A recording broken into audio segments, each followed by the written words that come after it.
witches, how you doing today? It's Taya and Luna. She's come in to say hello again. She's getting very interested in making videos again. And I also have another little guest star here today who would like to say hello. This is my son Isaac. He is 11 and a half and he's very interested in making videos and what goes into it. So he was hanging out today and he wanted to come and say hello to all of our viewers. Hi. Bye. So here, can you take Luna and come on, go and have some fun. All right, so today we're going to talk about the Cailleach. For those of you who are new here, I am Taya, which I guess I already sort of said, but yeah, thank you for joining us. Thank you for joining the channel here, where we talk about all sorts of different things witchcraft. And for those of you who are returning, maybe coming in from another video, welcome back and thank you so much. All of you, please consider subscribing. It's a great way to help us build the channel. So the Cailleach, she is a hag spirit from Celtic countries. She has lore in Ireland, Scotland, England, Wales, Isle of Man, Brittany, Norway, all that area that sort of falls under Celtic. She has many different roles. She's an earth shaper. There's lots of different lore about, you know, she's carrying stones in her apron and she stumbles and falls and the stones fall out and create a mountain. Or, you know, it's her job every night to cap a well and she falls asleep and doesn't cap the well and it creates a loch or a lake in Scotland. She's a water witch, again with that capping of the lake.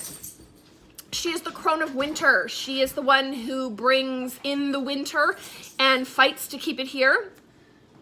She is the foreteller of doom. She is the bestower of sovereignty, and she is the lady of the beasts. She has many, many different roles in Celtic mythology. She is often tied into lore with Breed or Bridget, and very often with Nick Nevin in Scottish history. So there are many, many names and places that are associated with the Cailleach. All sorts of different names from all over. I'm not going to get into it, but basically what that does is it makes her a regional spirit. She sort of covers all the Celtic land, but there isn't necessarily one Cailleach. There are many different versions of her in folklore in all different regions. So she's like a regional spirit. So on that note, the Cailleach is not a deity. She is definitely not a goddess. She is a spirit of the land, and she is older than deity. She comes from a time before the Celts were, as we know them, right? Before the way that we know them today, she was incorporated into Celtic mythology, but she existed before the Celts came. So think of it like in Scotland, she would have been part of the Pictish mythology. And then she was believed to be incorporated then into Celtic mythology. So she's like older than deity. That's sort of a quick overview of who the Cailleach is. I just want to pique your interest. I can't say a lot about working with her as I'm just beginning on that journey.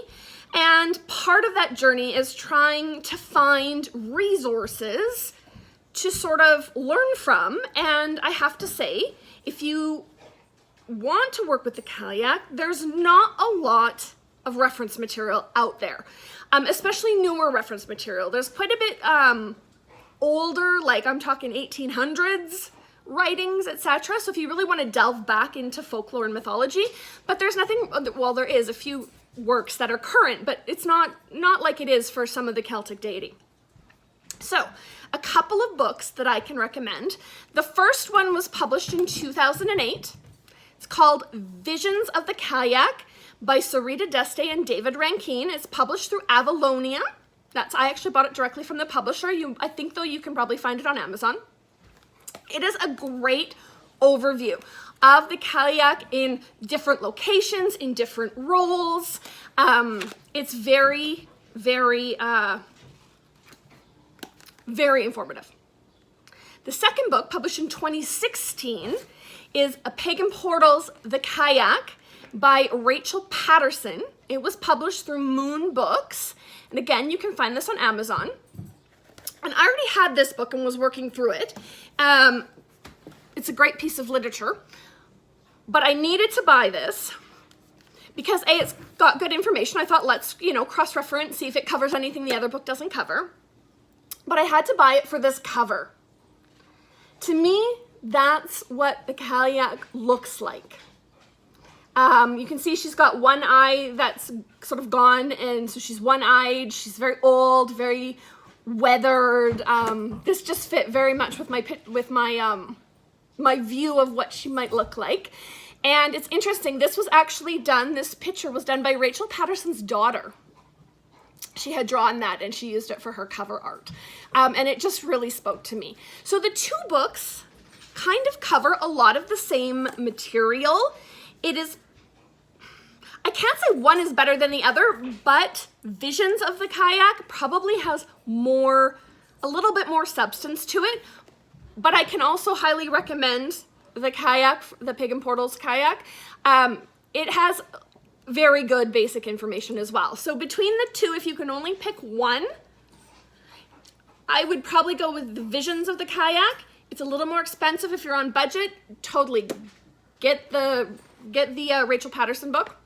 It's just as good. But you probably don't necessarily need both. I don't know that this book doesn't really cover anything that this one doesn't, but together they do make a nice resource. So that is a little bit about the Cailleach, a little mini, I guess I'd call it a book review of a couple of resources that would be really helpful if you're looking at working with her in your practice to learn more. And they both have extensive, the Visions of the Cailleach has an extensive bibliography that you can pull from. So again, if you want to do further research, it's 5 pages. And there is also a reference list at the end of the Pagan Portals, the Cailleach. Not quite as extensive, but again, she's got some good reference works in there. They both reference a lot of work from the late 1800s, early 1900s. That's where a lot of your research is going to end up going with the Cailleach. There isn't these are probably the only two books I could find that were more current works.